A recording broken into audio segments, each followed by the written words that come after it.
அந்த charge sheet போட்டு பாருங்க. சுப்ரீம் கோர்ட் 1.5 வருஷம் ஜெயிலில் இருந்தவர் டிரான்ஸ்போர்ட் ஸ்கேம்ல. எத்தனை முறை பெயில் டினை ஆச்சு, ஒரு முறையும் சுப்ரீம் கோர்ட் என்ன சொன்னாங்க? அதனால இவர் சொல்வதெல்லாம் நாம இன்னைக்கு ஒரு சத்திய வாக்கு வேத வாக்கு எடுத்துக்கிட்டாங்கன்னா அப்புறம் சத்தியத்துக்கும் நேர்மைக்கும் என்னங்க நான் நம்பிக்கை? நான் சொல்வது முதலமைச்சர் சம்பந்தப்பட்டிருக்கிறாங்க. டாஸ்மார்க் வழக்குல முதல் குற்றவாளியாக மு.க. Stalin, MK. Stalin accuse number 1 டாஸ்மாக்ல இருக்கணும். 2வது குற்றவாளி தான் செந்தில் பாலாஜி. ஏன்னா பாலிசியை டிசைன் பண்ணி கூட ஒரு அமைச்சரை வச்சுக்கிட்டு கண்ணை மூடிட்டு இருந்தாங்க அப்படின்னா முதலமைச்சரும் பொறுப்பு தானே. என்னை பொறுத்தவரை இந்த கேஸ்ல அக்யூஸ் நம்பர் 1 முதலமைச்சராக இருக்க வேண்டும். ஏன்னா அரவிந்த் கெஜ்ரிவால் அக்யூஸ் நம்பர் 1 இருந்திருக்கிறாங்க. தமிழ்நாட்டிலும் இடி தன்னுடைய முழு அறிக்கையை தாக்கல் செய்து முடிக்கும் பொழுது முதலமைச்சர் அக்யூஸ் நம்பர் 1 இருப்பார் என்பது என்னுடைய ஆணித்தரமான நம்பிக்கை. இன்னைக்கு பத்திரிகை நண்பர் நீங்க எங்கூட நீங்க வாங்க, எந்த பக்கம் வேணாலும் ஒரு FL5 லைசன்ஸ் இருக்கக்கூடிய ஒரு பாரோ டாஸ்மார்க்கோ எங்க வேணாலும் வந்து பாருங்க. சாதாரண மனிதன் கண்ணுல பார்த்தாவே அது தெரியும்.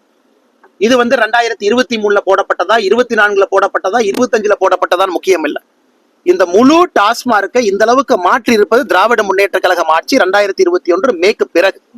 அதான் இடி அறிக்கையில மிக தெளிவாக சொல்லியிருக்கின்றார்கள். 3 கேட்டகரி FIR கம்பைன் பண்ணி ECIR போட்டிருக்கோம் அப்படின்னு. ஏன் குற்றம் சாட்டப்பட்ட பிறகு இவங்களுக்கு கொடுக்கத்தானே போறாங்க. செந்தில் பாலாஜி அக்யூஸ்ட் ஆன பின்னாடி இடி காப்பி கொடுக்கத்தானே போகுது. அந்த காப்பியை திறந்து FIR எப்ப போட்டாங்க அப்ப செந்தில் பாலாஜி அவர்களோ முதலமைச்சர் அவர்களோ தெரிந்து கொள்ளட்டும். ஒருவேளை அமைச்சர் சொல்வது போல, அன்பு சகோதரர் அண்ணன் நீங்க சொல்றது போல அமைச்சர் பண்ணியிருந்தா வெள்ளை பேப்பர் தாக்கல் பண்ணட்டும். டாஸ்மாக்ல இவ்வளவு புகார் வந்திருக்கு, இவ்வளவு நடவடிக்கை எடுத்திருக்கோம், இவ்வளவு பேர்த்த சஸ்பெண்ட் பண்ணிருக்கோம், இவ்வளவு ஆக்ஷன் எடுத்திருக்கோம். இன்னைக்கு முக்கிய புகாரே நீங்க டாஸ்மார்க் ஒரு லீகல் ரூட்னா இல்லீகல் ரூட்ல 40% மேல சரக்கு வைக்கிறீங்க. அதுல வரக்கூடிய பணத்துலதான் நீங்க ஆட்சியை நடத்துறீங்கிறதா நம்முடைய குற்றச்சாட்டு. இல்லை என்று சொன்னால் வெள்ளை அறிக்கை தாக்கல் செய்யுங்கன்னு. 48% ஐயா வந்துடுறேங்க ஐயா. 48% டாஸ்மாக் வளர்ச்சிங்க. நான் திமுக வந்த பிறகு 33,000 கோடியில இருந்து 52,000 கோடி.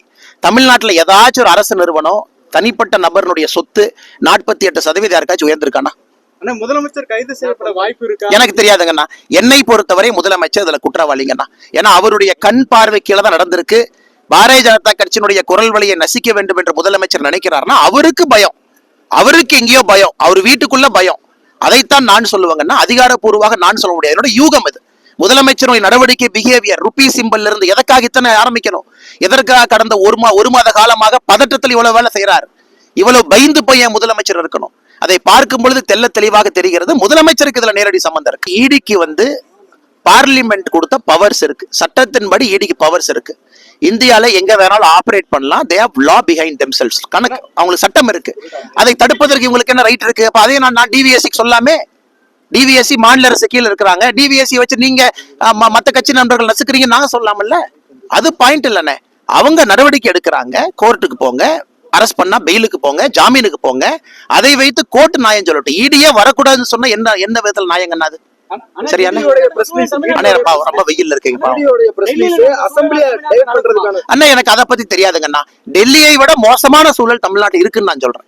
டெல்லி நடப்பது தமிழ்நாட்டில் நடக்குமா என்று சொல்வதை விட டெல்லியை விட தமிழகத்துல சூழல் மிக மிக மோசமா இருக்கு. அசெம்பிளி நடக்கிறதுக்கு முன்னாடி இந்த தெலுங்கானா அப்புறம் தமிழ்நாடு இப்படி வரிசையா வர்றதை எப்படி பாக்குறீங்க சார்? அண்ணா வரிசையா வர்றதை நான் பாக்கலீங்கன்னா இவங்க தவறு செஞ்சிருக்கிறாங்க, நடவடிக்கை எடுத்துட்டு இருக்காங்க. வரிசையா வர்றாங்கன்னு சொல்ல மாட்டோம். இங்க எங்கேயா இருந்தாலும் கூட உச்சநீதிமன்றத்தினுடைய தீர்ப்பை நான் சுட்டிக்காட்ட விரும்புறது. கவிதா அவர்களாக இருக்கட்டும், அரவிந்த் கெஜ்ரிவாலாக இருக்கட்டும், தமிழ்நாட்டுல யாரு கைது செய்யப்பட்டாலும் அவர்களாக இருக்கட்டும், தவறு செஞ்சிருக்கிறாங்க, நடவடிக்கை எடுக்கிறாங்கன்னா. சோ இவங்க பண்ண பட்ஜெட் டிராமா, சிம்பிள் டிராமா எல்லாமே இடியினுடைய ரைடை டைவர்ட் பண்றதுக்காகத்தான் இவங்க பண்றாங்க. நான் குற்றச்சாட்டு வைக்கிறேங்கன்னா இவங்க பண்ண அந்த 1 மாசமா பண்ண டிராமாவே இடியினுடைய ரைடை டைவர்ட் பண்றதுக்கு தான் இவங்க இந்த டிராமா பண்ணியிருக்காங்க. இது போன்று முக்கிய நிகழ்வுகள், அரசியல் தகவல்களை ஆழமாகவும் மாறுபட்ட கோணத்திலும் அறிந்து கொள்ள மறக்காமல் உங்கள் IND தமிழ் 24/7 பக்கத்தை பின்பற்றிக் கொள்ளவும். உங்கள் ஒவ்வொரு ஆதரவும் இதுபோன்று பல நிகழ்வுகளின் பின்னணியை அறிய உதவும்.